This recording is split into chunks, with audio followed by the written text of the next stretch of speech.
Hi guys, welcome back to the channel. On this episode, I have a guest with me. She's been coming to the Philippines back and forth, and I thought to ask her why she loves the Philippines. Can we meet you?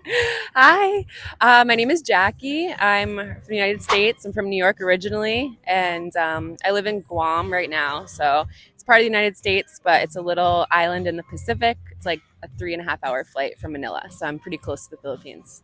So, how often do you visit the Philippines? Probably like 2 to 3 times a year for the last like 3 years, I'd say. So, how did you discover the Philippines? So me and my friend wanted to take a trip to this side of the world. We had never been to Asia at all. Um, we had some time off and we just were looking at, I think we were looking at like Instagram reels. We saw how beautiful the Philippines looked and we just decided to come. So we kind of did it on a whim. I think we planned our trip like maybe 3 days before we came. And yeah, that was the first time that I came. I think 3 or 4 years ago. I can't remember exactly. So, what was your first impression of the Filipino people? Have you met them before visiting the Philippines? I definitely had met them before. I'm a nurse, so I work with a lot of Filipinos. Um, but yeah, when I first came, everyone was like really, really nice. They seemed like really excited to have us there. I felt like very welcomed by them. It was really easy to kind of like assimilate into the country because they speak English as well. So it was really easy for us coming from America. Yeah. So, what are the culture shock you experienced coming from New York or the island you lived in? Yeah. So I was coming from New York for my first time when I visited here, and it definitely was different. There was like the little tuk-tuks riding around. That's not something we're like used to seeing. Um, yeah, I don't know. Everyone was really nice, but it was definitely a little bit different, less like a little bit less developed than I'm used to in the States, but it was easy to get along with it. So you said you came to the Philippines 3 years ago for the first time. Mhm. Was it difficult for you to navigate all the islands you wanted to visit? Yeah, the first time it was like a little bit more difficult because I was just learning how to get around. There's so many different islands. And we booked our trip super last minute. So those like flights in between the islands, they were like sometimes getting booked up since it was last minute. Um, but as I've come here, I've kind of learned to navigate. I've learned to like book the flights in between the different islands like a little bit more in advance. And then yeah, I've learned about like the different ferries that you can take and stuff. So it's not that difficult once you like get to researching a little bit. So you've been coming for the last 3 years. What are the islands you have explored? I think my first time I came, I went to El Nido, Coron, and Bohol, and since then I've been to Cebu, Siquijor, here in La Union, and where else I've been? Siargao. I think I'm forgetting some places, but yeah, I've been to a bunch of places. So this province here, which is La Union, Mhm, there is no flight. I mhm. mean, from Manila or from Cebu. Was it easy for you to get here, and how difficult was it? It was definitely a journey to get here. I came on New Year's Eve of this year, so there was a lot of traffic getting here. I also booked like a connecting flight because flying into Manila was super expensive. It was like over 1,000 USD. So I connected from Guam to Cebu, which is about 3 hours. Then I had kind of a long layover. Cebu to Clark Airport was about an hour, and then the public bus I took about 5 hours from Clark to here. So it was a little bit of a journey. That's a lot. Yeah, it was, but it was worth it. I like I it. mean, as someone who has traveled around the Philippines, Mhm. explored different islands, how can you rate this particular island, which is La Union? I mean, San Juan Beach. It's Yeah, not other out there. I yeah, mean, in terms of cost and enjoyment around yeah. here. I would rate it highly. It's definitely a much different experience than I've had in the other islands.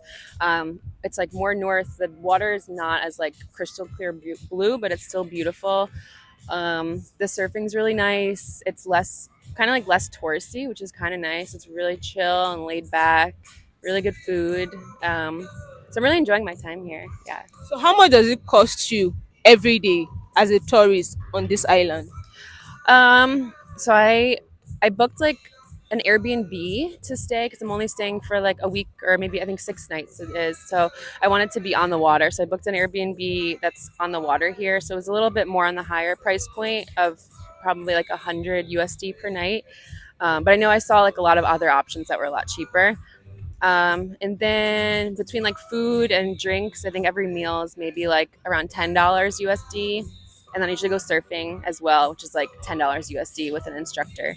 So I'd say like 150 or less per day. Okay. Yeah. That's what you spend here. I think so. Yeah. So comparing it to like Chagall, which Yeah. is more on the high side. To be honest with you, I think it's like the same. Yeah, because I know that for like an hour with an instructor and to surf with the board and everything is also the same. It's 600 Filipino pesos, and then I feel like I would spend about the same money on food and drink. And then it depends. Like the accommodations, of course, you can always go. Like I've done cheaper. I've done ones where it was like $50 a night with a little homestay in Siargao, but I've also stayed at like a really nice villa with my friends, and it was like $100 a night too. So I'd say about the same. So you've been back and forth in the Philippines. What's your best memory of the Philippines?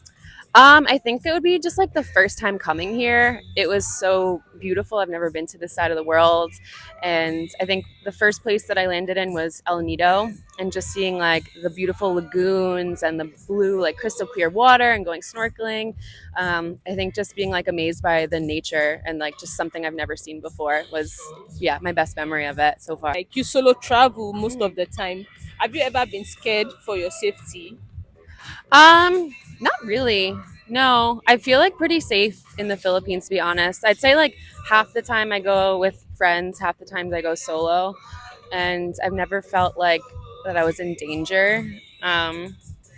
Maybe like when I was on the bus for 5 hours, I didn't feel in danger, but I definitely was like, oh no, like where am I going? Like, Because that's I'm your going. first time. Yeah, I was like, I'm going deep into like another part that I've never been to, but honestly, I had no problems at all, and then it's been great since I've So been what is the advice you can give to a foreigner planning their trip to the Philippines for the first time? here.